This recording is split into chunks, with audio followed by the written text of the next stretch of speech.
Muito bem, lição número 2, a parte de quarta-feira, é a igreja cuidando da irmandade, a igreja cuidando de todos. Como é bonito e saudável ver uma igreja que se interessa pelos seus membros, ver pessoas assim, cuidando dos outros, se preocupando, orando, visitando.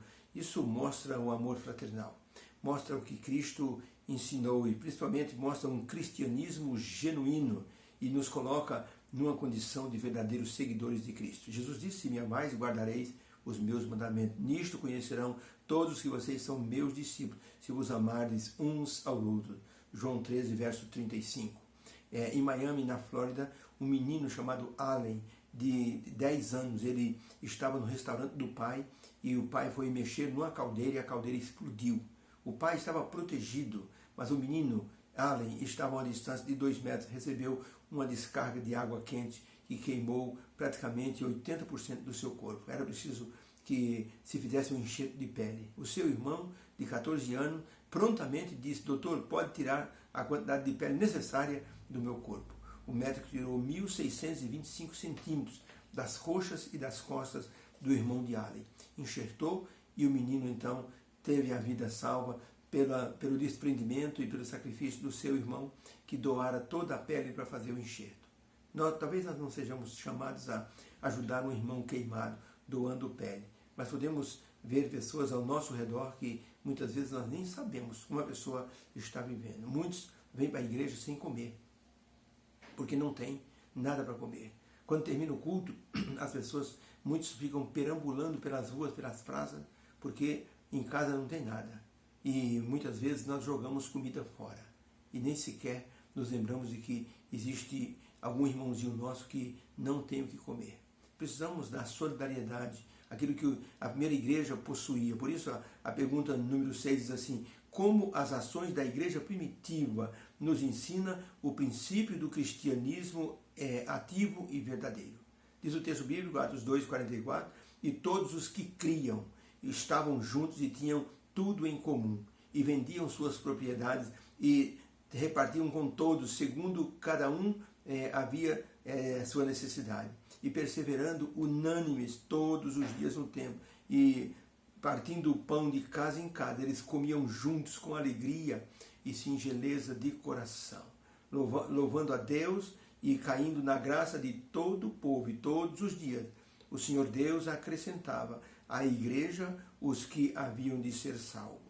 Atos capítulo 3, 6 a 9, e disse Pedro: não tenho prata nem ouro, mas o que eu tenho, isto te dou, em nome de Jesus Cristo Nazareno, levanta-te e anda. E tomando-o pela mão direita, o levantou, e logo os seus pés e seus artelhos se firmaram. E saltando, o homem de alegria se colocou em pé e andou, e entrou no templo com eles, andando e saltando e louvando a Deus.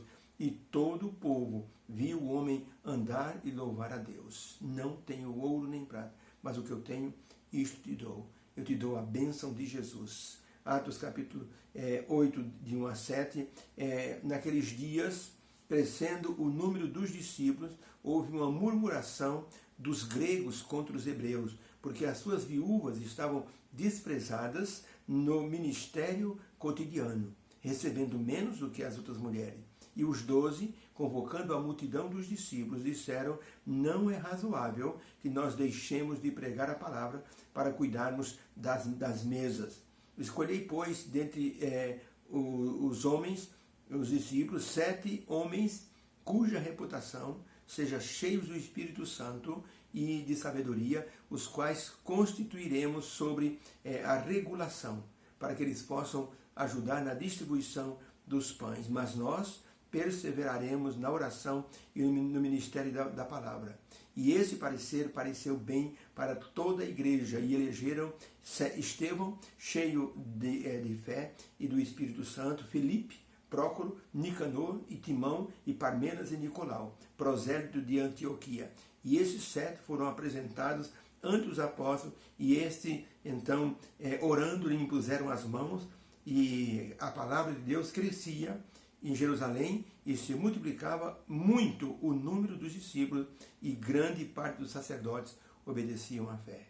Que coisa maravilhosa. Então, a pergunta é: como as ações da igreja primitiva nos ensinam o princípio do cristianismo ativo e verdadeiro? Resposta: a igreja primitiva seguia o exemplo de Cristo, pois eles davam tudo para o bem comum.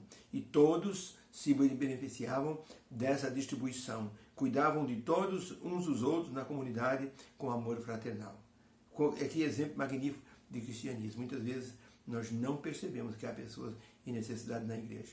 Eu vi um pastor pregando que na igreja central da cidade dele, ele pregou e teve um junta-panela lá, iam almoçar juntos na quadra da igreja, juntaram as comidas todas na sala da asa, e quando foi na hora do almoço, todos aguardavam para a refeição ser servida, e de repente um moço bonito, alto, desmaiou.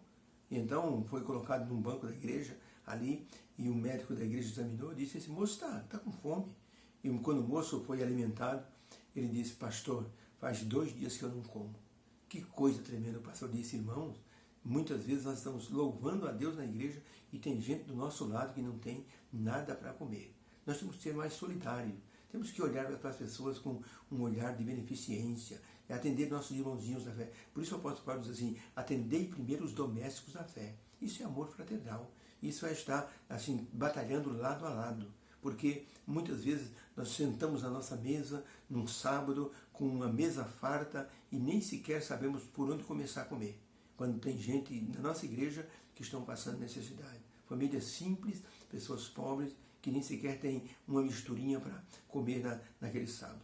Podemos prestar mais atenção nisso. Eu creio que Deus pode nos inspirar para que nosso amor fraternal possa ser assim potencializado na direção daqueles que estão necessitando dentro da nossa igreja. A igreja primitiva deu um exemplo muito forte de cristianismo verdadeiro. Que o Senhor nos abençoe. Ellen White, no livro Mensagem Escolhida, volume 2, página 32, ela escreveu uma coisa tremenda. Ela escreveu o seguinte: na igreja de Deus hoje, o amor fraternal está em grande falta.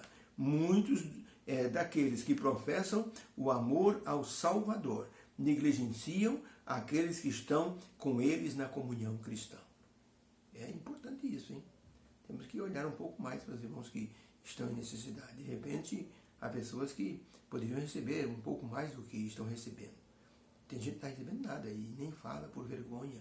Mas uma igreja ativa, uma igreja assim, inspirada pelo Espírito Santo, vai olhar assim as pessoas e vai dizer: aquele irmão, quem sabe está precisando de alguma coisa, eu vou me aproximar dele, fazer mais amizade. Aí tem assim, jeito de perguntar: irmão, está precisando de alguma coisa? Tem alguma necessidade? Aí, de repente a pessoa vai falar. Porque enquanto não tivermos essa conexão com as pessoas não vão se abrir. Tem que ter um pouco mais de afinidade. Afinidade não é só sentar no banco da igreja, ouvir a palavra e ir embora. Tem pessoas que precisam de uma mão, um apoio cristão um pouco mais assim, íntimo. Deus abençoe a todos. Que possamos ter aprendido na igreja, cuidando de todos, que devemos ter amor fraternal de forma ativa e operante. Obrigado, Senhor, pela lição de hoje. Nos ajude, Senhor, a termos esse olhar de beneficência com os nossos irmãos. Que o Senhor nos dê essa graça em nome de Jesus. Amém. Beijo no coração. Que haja uma bênção na sua vida. Amém.